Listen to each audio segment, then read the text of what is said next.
Alam mo ba na ang pinakamalaking terror attack sa Amerika pagkatapos ng 9/11 ay galing mismo sa sariling biological weapons facility ng US Army? Oktubre 2001, weaponized anthrax spores ang pumatay sa 5 Amerikano at nag-terrorize sa buong bansa. Ang official story, foreign terrorists. Ang katotohanan, FBI files ay nagpapakita na ang anthrax ay nanggaling sa Fort Detrick, Maryland. Scientist na si Bruce Ivins ang pinangalanan bilang culprit. Pero bago siya matrial, namatay siya sa suspicious overdose noong 2008. Ang timing, perfect para sa Patriot Act.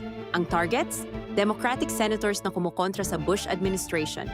Internal FBI memos ay naglalaman ng ebidensya na maraming scientists sa Fort Detrick ang involved, pero ang case ay na-close ng walang trial. Bakit? Dahil ang full investigation ay magbubunyag ng illegal bioweapons program ng Amerika. Ito ang perfect example kung paano ginagamit ang terror para sa political control. Ang three-letter agencies ay gumagawa ng problema, tapos sila rin ang mag-o-offer ng solusyon. Follow para sa mga files na ayaw nilang mabasa mo.